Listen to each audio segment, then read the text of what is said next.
L'Union sacrée sombrera-t-elle dans le positionnement? Quel est le programme de la coalition? Face à face spécial ce mardi 19 janvier 2021, après le journal de 19h. Je reçois Fiyou Dondoboni, très proche du président de la République, président du parti Orange, membre de l'Union sacrée. Modeste Bahati Lukwebo condamne les propos flatteurs de ceux qui, en adhérant à l'Union sacrée, souhaitent voir le chef de l'État être leur candidat à l'élection présidentielle de 2023. Cela s'est passé ce mardi. Monsieur Fiyou Dondoboni, bonjour. Bonjour. Vous êtes président du parti Orange, mais vous êtes aussi très proche du président de la République. Est-ce que, selon vous, pour être à l'Union sacrée, il faut au préalable s'engager à soutenir la candidature à l'élection présidentielle de 2023 de Félix Tshisekedi? Non, la question de la candidature du chef de l'État, ce n'est pas une urgence pour le moment, ce n'est pas une préoccupation. Le chef de l'État a lancé la vision de l'Union sacrée pour régler le problème actuel. Donc les élections, c'est une question de 2023, ce n'est pas pour l'instant. Ça, c'est aller beaucoup plus vite. Donc, ce n'est pas une préoccupation au stade actuel. Donc, c'est le résultat que le chef de l'État va délivrer avant 2023 qui fera à ce que l'ensemble de la population lui porte facilement pour ces élections-là. Oui, mais est-ce qu'on peut penser que le président de la République nomme un Premier ministre qui soit candidat à l'élection présidentielle contre lui en 2023? Non, vous savez, au stade actuel, les élections 2023, c'est dans 3 ans.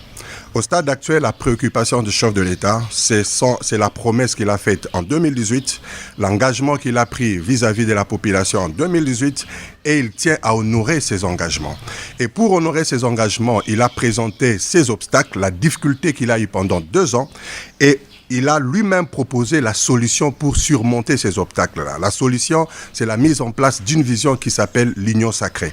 Et c'est cette Union sacrée-là, avec les personnes qui vont voir différemment, qui sont prêts à agir autrement, conformément à une nouvelle méthodologie de gestion orientée, basée sur les résultats. C'est cette façon de faire qui va permettre maintenant que dans les 3 ans qui suivent, il soit en mesure de délivrer. Et la question électorale va venir en 2023. Il est vrai, il y a d'abord son parti politique, l'UDPS, qui est là, qui va présenter un candidat. Il y a d'autres forces à côté qui pourront le présenter. Mais au stade actuel, venir d'une famille politique autre, entrer à l'Union sacrée, commencer à parler de cette question électorale, ce n'est pas une priorité au stade actuel. Aujourd'hui, est-ce qu'on est conscient que si cela marche, le président de la République étant le chef de l'État, le Premier ministre étant celui qui gouverne, les résultats positifs en 2023 pourront aussi être attribués au Premier ministre? Oui, évidemment, à l'ensemble de l'équipe dirigeante. Mais vous savez, dans une équipe, il y a toujours un leader. Il y a toujours quelqu'un qui conduit. Donc, l'implémentation de toutes les choses qui vont se faire, c'est le programme, la vision que le chef de l'État implémente conformément aux engagements qu'il a pris vis-à-vis de la population. Vous comprenez? Donc, chacun va apporter sa partition, mais sous un coaching. Dans une équipe de football, il y a un entraîneur, il y a plusieurs joueurs, il y a un capitaine sur terrain. L'entraîneur confie la mission à chacun selon la capacité, l'efficacité des uns et des autres. Mais les résultats appartiennent à l'équipe. Le Congo devra gagner. Et c'est ça justement l'essence de l'Union sacrée. Le gagnant, soit le Congo, soit le peuple congolais. Ce n'est pas une personne.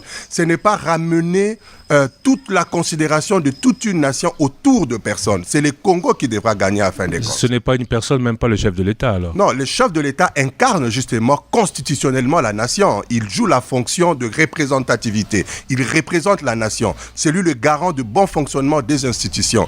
Il assume tout ce qui va se passer, il portera la responsabilité, mais du moins, la responsabilité qu'il veut porter, c'est amener le Congo vers une destinée meilleure que maintenant. Quel que soit le Premier ministre, les résultats seront au président de la République. Quel que soit le Premier ministre, le chef de l'État assume. Et évidemment, quand il y a une question qui arriverait, il prendra ses responsabilités, remplacer. L'objectif, c'est que le Congo gagne et que le résultat soit atteint. Alors pourquoi ne pas vouloir nommer Moïse Katumbi ou Jean-Pierre Bemba à la fonction de Premier ministre? Pourquoi dire que ces deux personnalités, on ne va pas rentrer dans la humeur, mais cela se murmure, pourraient tirer profit des bons résultats et le faire valoir parce qu'ils seront candidats en 2023. Ici, le débat ne doit pas être autour de la personne X, Y ou Z. Le débat devrait être autour de l'ensemble des personnes qui s'engagent à une vision et le chef de l'État voit qui peut mettre en place pour atteindre des résultats, qui peut mettre sa relève de son pouvoir. Il analyse, c'est lui le coach. Il voit, si c'est la personne de président Jean-Pierre Bemba ou de président Moïse Katumbi, c'est à lui de percevoir. Il dit, le rôle que le président Jean-Pierre, le président Moïse ou une autre personne, du reste, dans une déclaration, il a dit, le Premier ministre, ça sera soit l'informateur ou une autre personne. Donc, il a ouvert pour dire qu'il a cette grandeur, mais il voit la personne qui jouerait le rôle qui puisse apporter le résultat. Peu importe la personne. Oui, mais il y a des personnes qui il a le Congo comme sous-bassement de personnes à sa disposition. Mais il y a des personnes qui ont un peu plus droit que d'autres. On parle de Jean-Pierre Bemba, on parle de Moïse Katumbi. Il pourrait faire de l'ombre au président actuel en 2023, oui ou non? Non, le chef de l'État n'est pas dans ces débats de faire l'ombre. Du reste, s'il était dans ces débats, il n'allait pas ouvrir la porte à tout le monde qu'il vienne. Il n'est pas dans ces débats. Le souci du chef de l'État, c'est la solution au problème du Congo.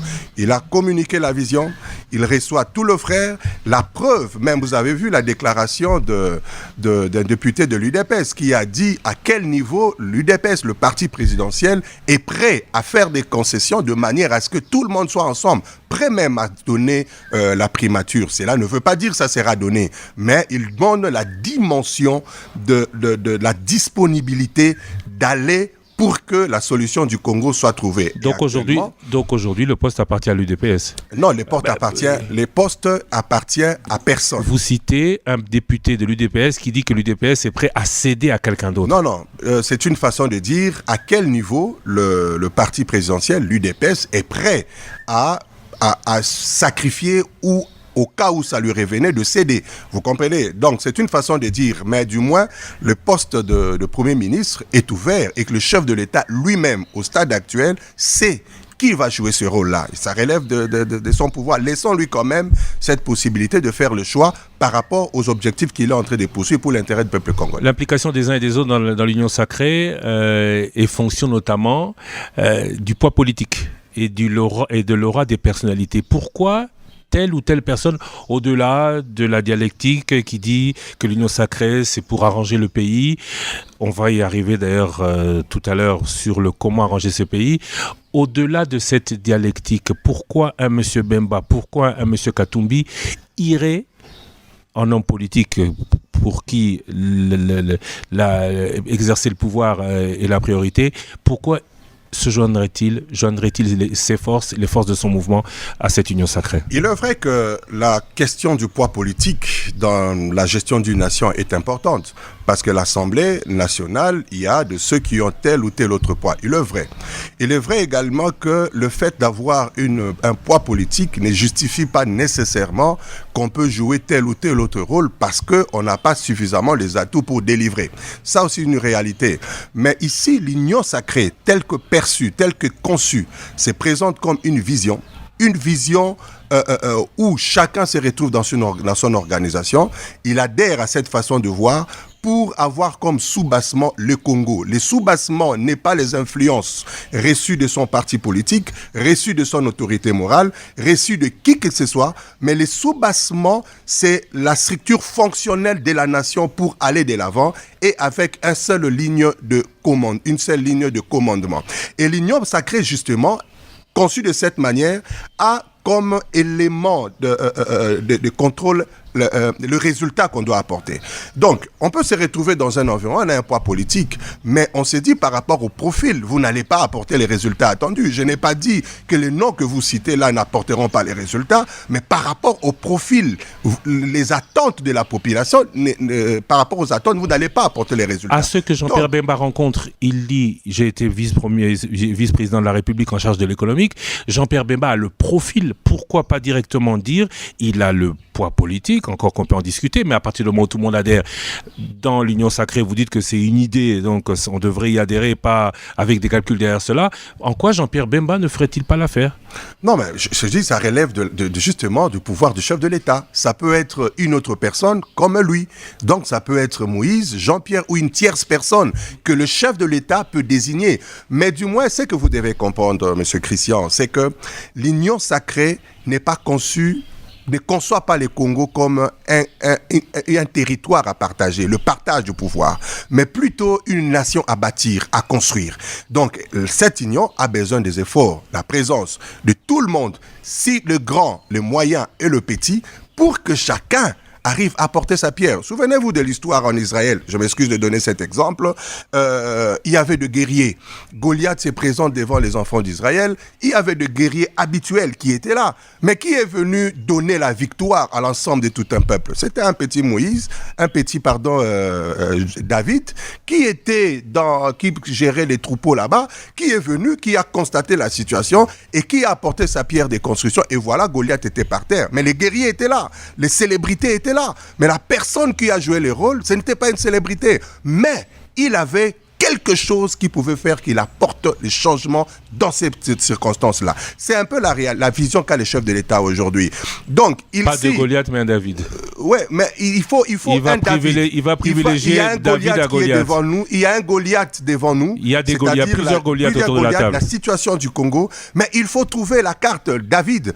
Mais c'est le chef de l'État qui voit sur terrain. Ça peut être le président Jean-Pierre, ça peut être le président Moïse, ça peut être l'informateur, ça peut être le haut représentant, ça peut être le président Kaboun. Là, vous ne citez que des Goliaths. Mais lui-même, ça peut être... Là, vous ne citez que des Goliaths. Ça peut être un président d'un parti politique non connu. Ça peut être... Il y a beaucoup de gens autour du chef de l'État. Le chef de l'État a la vision globale. Il connaît chaque personne. Il connaît chaque personne par rapport à son savoir-faire et son savoir-être. Parce que le rôle que devra jouer le Premier ministre aujourd'hui, ce n'est pas seulement la dimension du savoir-faire, il y a la dimension du savoir-être, les tempéraments, les attitudes, la réaction. Es-tu impulsif? Es-tu ceci?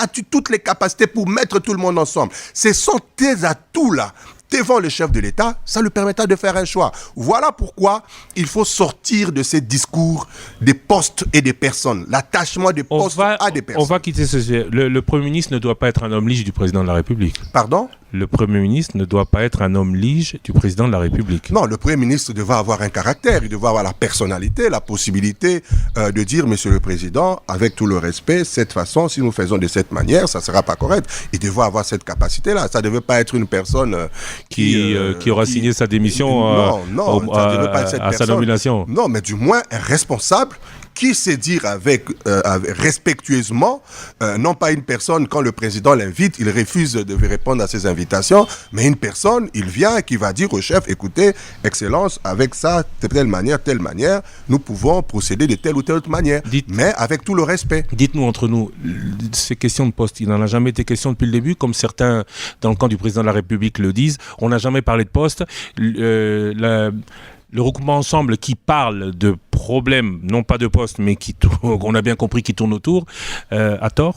En tout cas, on n'a jamais parlé des postes. En tout cas, tous les temps que moi, personnellement, j'ai eu l'occasion de discuter avec le chef de l'État, il n'a pas été question de poste. Il a été question d'une vision à matérialiser. Et l'Union sacrée aussi n'est pas un parti politique, n'est pas un regroupement. Ce n'est pas une structure comme un parti politique, un regroupement politique. Non. Chacun est dans son parti, mais c'est comme un affranchissement de la pensée.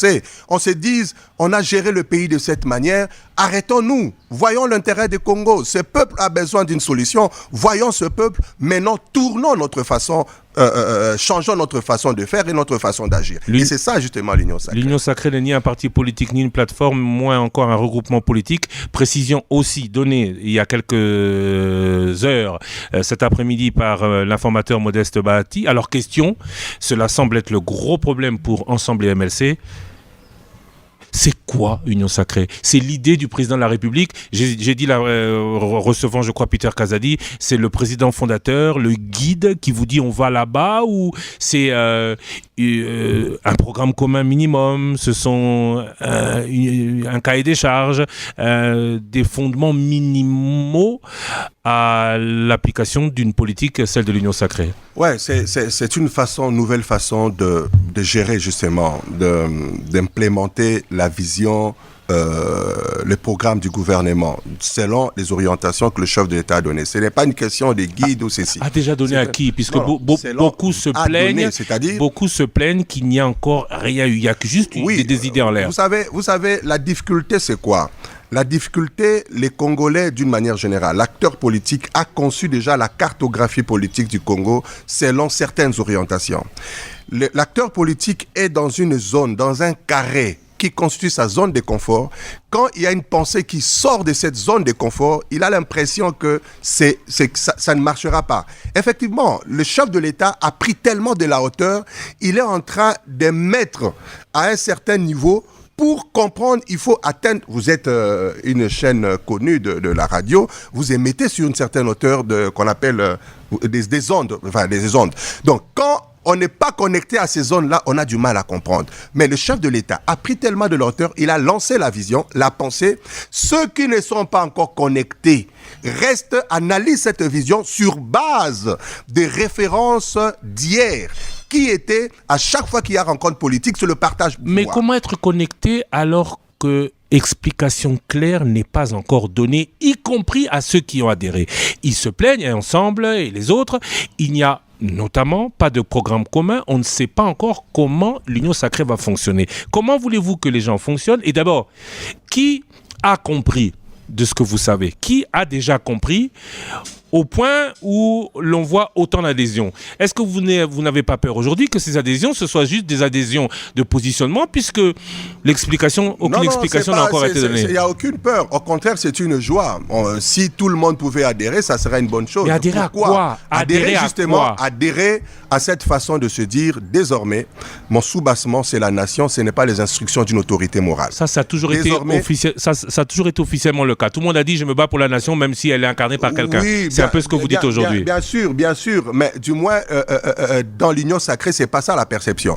Donc, c'est se dire, le soubassement, c'est la nation, le soubassement, c'est le Congo. Si j'ai un choix à faire, on me demande par mon chef de regroupement politique et la nation, je fais le choix de la nation. Ce qui signifie que ceux qui ne sont pas l'Union Sacrée, selon vous aujourd'hui, ne sont pas pour la nation. Non, ils peuvent être pour la nation, mais politiquement, ils ne se retrouvent pas dans cette organisation-là. Mais tant que tu peux ne pas personnellement se retrouver et venir adhérer comme membre de l'Union Sacrée, mais dans ton agir, pas dans ta façon de faire, tu as ces comportements. Toute la population congolaise n'a pas été reçue par le chef de l'État. Alors quelle est la différence entre ceux qui adhèrent, dont certains sont très décriés, et ceux qui n'adhèrent pas, et qui sont pour la nation? Quelle est la différence entre ceux de l'Union Ils sont dans leur esprit déjà membres, ils sont dans leur esprit. Alors quelle est la différence de l'Union Sacrée pour la nation, de qui on attend beaucoup? Pardon, quelle est la différence faite par l'Union Sacrée de la nation, de qui on attend beaucoup?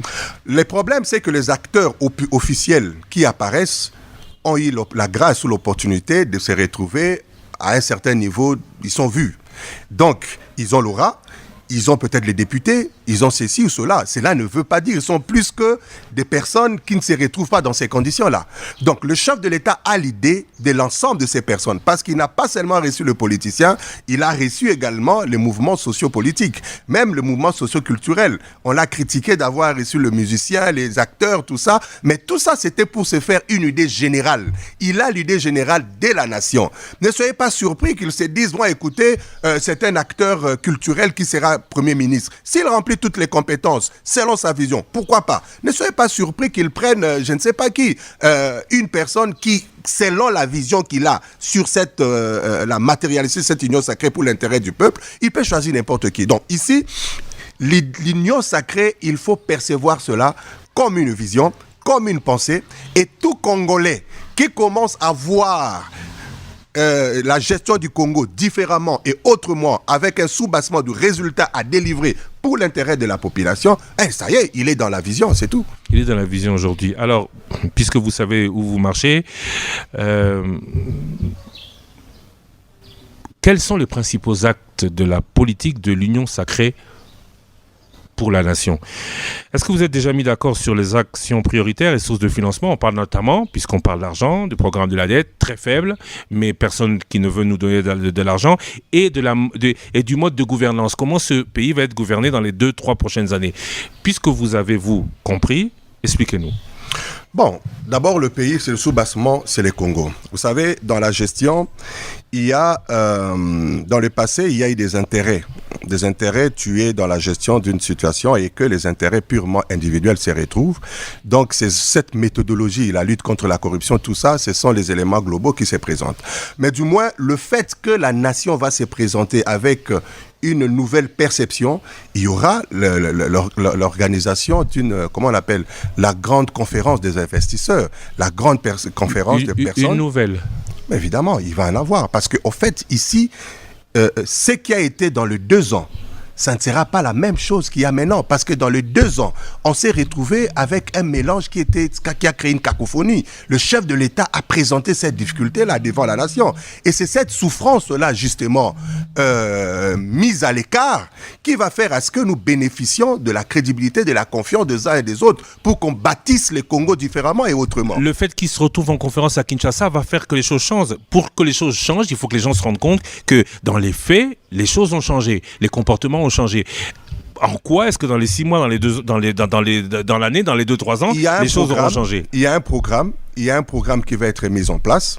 Les idées sont annoncées, mais il y a un programme final qui va être mis en place. Une fois le Premier ministre nommé, présenté comment son travail, il y a un programme et dans ces programmes, il y a tous ces éléments-là avec des actions prioritaires phares qui vont faire à ce que dans les 3 ans, les temps qui restent, dans les 3 ans, qu'il y ait du concret par rapport au peuple congolais. Le problème se pose justement là. Ensemble et MLC se plaignent de ne pas eux-mêmes comprendre. J'ai lu par exemple la feuille de route. J'ai lu la feuille de route qu'a présentée Ensemble. Mais écoutez, mais qu'est-ce qu'il y a de nouveau dans cette feuille de route-là? Sur le plan sécuritaire, sur le plan économique, tout ça, ce sont le basique que tout le monde connaît. Mais c'est que l'ensemble ne dit pas. Il y a certaines choses qui sont là, qui fâchent aux Congolais. Quand on demande à ce que le seuil aux élections soit à 5%, vous comprenez, qui va accepter que le seuil des 1% des dernières élections, personne n'a accepté? On voulait même écarter cette question des seuils. D'autres personnes demandent à ce qu'on écarte la question du seuil. Mais quand elles proposent à ce que le seuil soit à 5%, vous comprenez que c'est déjà une situation où le chef de l'État, en tant que garant du bon fonctionnement, en tant que personne qui devra ramener la vision générale de la population, ne peut pas facilement laisser passer comme ça. Parce qu'on ne parle que d'autres aspects. Mais cette dimension de 5% de seuil, où Ensemble demande qu'on puisse augmenter, là, ça c'est une faiblesse. Je vous ramène au mieux-être de la population. Là, on parle encore non, ce n'est qu'un exemple. Avantages du peuple congolais. Ce n'est qu'un exemple. Le président de la République, la décision du président de la République est courageuse. Je l'ai entendu Ensemble MSC, je ne sais plus trop qui. La décision du président de se démettre du FCC est courageuse, mais il faut définir le cap, donner corps et contenu à son initiative. Cela n'est donc pas encore le cas. Alors vous, qu'est-ce qui vous permet cet optimisme? Ce sont les observations. Du moins, la chose la plus importante, le chef de l'État est ouvert et veut avoir l'adhésion de tout le monde. Et dans cette ouverture, mais si ça nécessitait que les échanges se refacent, ça va se faire. Mais du moins, l'intérêt est que tout le monde soit là. Mais si les uns et des autres, par rapport à leurs intérêts personnels, se disent que nous n'allons pas partir, nous ne ferons pas partie de l'Union sacrée, évidemment, on ne va pas contraindre qui que ce soit. Dans le sens que, bien qu'on ait besoin de tout le monde, des députés individuellement ont déjà adhéré massivement, y compris de MLC, d'Ensemble et d'autres groupements politiques, FCC et autres. Tout le monde adhère à la vision. J'ai suivi sur votre chaîne la déclaration des députés, par exemple, du Grand Kivu. Ils ont dit, eux, ils ont reçu la mission officielle de leur population d'être à l'Union sacrée. Ils ne répondront pas à une quelconque orientation d'un groupement politique. Vous comprenez? Vous n'avez pas peur du seul positionnement? Non, ce n'est pas une question du positionnement. C'est créer un cadre pour faire décoller la nation. La nation congolaise doit décoller. Si nous réussissions parce que nous allons réussir par la grâce de Dieu. Si nous réussissons ces décollages, c'est le décollage du Grand Congo. La nation congolaise a une opportunité actuellement avec l'Union sacrée pour commencer un nouveau départ. Et personnellement, je suis totalement convaincu, avec les choses telles qu'elles avancent, nous ferons un très bon décollage. Le chef de l'État a une idée de ce qui est Union sacrée, c'est ce que vous avez dit pendant l'émission. Est-ce qu'il avait une idée de tous ceux qui allaient rejoindre l'Union sacrée quand il a lancé l'idée ? Évidemment, avoir l'attente, c'était avoir le maximum possible. Mais l'idée a été tellement bien perçue, les motivations des uns et des autres, on ne connaît pas. Mais la chose la plus importante, tout le monde adhère. Et quand tout le monde adhère, ça constitue un affranchissement. Comme à l'époque, le feu maréchal Mobutu qui disait quand quelqu'un vient d'un autre regroupement politique, il arrive au impair, quand il prête serment, il est exorcisé de d'où il vient. Vous y croyez ? Non, c'est un exemple que je donne. Le fait que quelqu'un fasse un choix volontaire de quitter A pour aller vers B d'une manière publique, nous avons un minimum de foi, d'engagement, de dire que les personnes doivent respecter leurs paroles. Mais du moins, ces personnes-là ne répondront plus désormais face aux influences qui viendront là où ça venait avant. Mais ils auront affaire de leur poids politique. Si tout le FCC venait à rejoindre l'Union sacrée, en tant qu'FCC, y compris le président honoraire Joseph Kabila, il serait le bienvenu, et le président de la République se retrouvait dans une Union sacrée où certains auraient encore une majorité qui pourrait le gêner, bien qu'étant Union sacrée. Ouais, mais du moins, ça sera sa majorité, parce que lui qui sera le leader de cette Union sacrée. Mais le vote étant souvent secret, il pourrait être surpris souvent. Au cas où la majorité le perdait, il a clairement dit qu'il va dissoudre l'Assemblée. Donc il a tout le pouvoir pour le faire. Avant l'Union sacrée, la presse titrait Kitengayezou et Fiyou Dondoboni recrutent pour le président. Tout cela, c'était donc vous ? Tout cela, c'était donc pour ce qu'on obtient ? Ou vous auriez voulu que ce recrutement s'arrête avant que les FCC n'arrivent en masse ? Non, en fait, ici, la vision, le chef de l'État utilise des personnes qui sont à sa disposition pour telle ou telle autre mission ou telle autre activité. Le chef de l'État le fait. Il peut utiliser qui il veut, de manière à ce que ça aille dans les sens de l'intérêt de la nation. Donc, moi, j'ai été au rassemblement, membre du conseil de rassemblement avec le chef de l'État, quand on était en rassemblement, on est assez proche, et ce qui fait qu'il connaît les capacités des uns et des autres. Ma question n'était pas de la fiabilité ou non de Fiyou Dondoboni et de Kitengayezou, où sont le haut représentant du président de la République. Ma question, c'était, est-ce que quand vous recrutiez, dans votre ligne de mire, il y avait aussi tous ceux qui arrivent aujourd'hui ? Non, ou vous auriez aimé les éviter ? Non, personne ne veut éviter qui que ce soit. C'est l'ensemble qui fera la force. Le Congo a toujours... La force du Congo, c'est dans l'unité. C'est dans l'inclusivité. Vous savez, quand le chef de l'État a confié la mission à XY pour telle raison, c'est lui-même qui avait la vision globale qu'à telle période, il va lancer l'Union sacrée. Vous deviez voir certaines personnes en particulier, ou vous deviez ratisser large ? Donc ça garde un caractère assez confidentiel, accepté que je dise ça comme ça, mais du moins nous avons quand même joué ce rôle de contact, de consultation pendant un bon moment. Et vous êtes content que... Personnellement, je suis très satisfait, et surtout j'ai eu un très bon coaching du haut représentant, donc très satisfait de petits rôles que les uns et les autres ont dû jouer. Et actuellement, je vous rassure, puisque les choses avancent très bien, l'informateur est en train de faire son travail. Vous avez suivi la conférence de presse. Il y a le président du bureau d'âge qui va convoquer sa plénière, et il y aura un bureau définitif qui sera mis en place.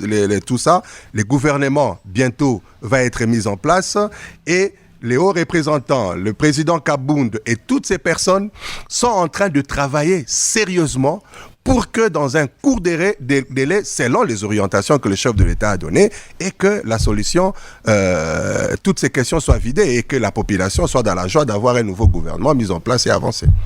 Que va faire le président Joseph Kabila ? Le président honoraire consulte, nous dit-on. Il a reçu des quadras. Demain, ce mercredi, nous serons en direct dans le face-à-face avec l'un de ses représentants de retour de Lubumbashi. L'Union sacrée sombrera-t-elle dans le positionnement ? Quel est le programme de la coalition ? Face-à-face spécial ce mardi 19 janvier 2021, après le journal de 19h. Je reçois Fiyou Dondoboni, très proche du président de la République, président du Parti Orange, membre de l'Union sacrée.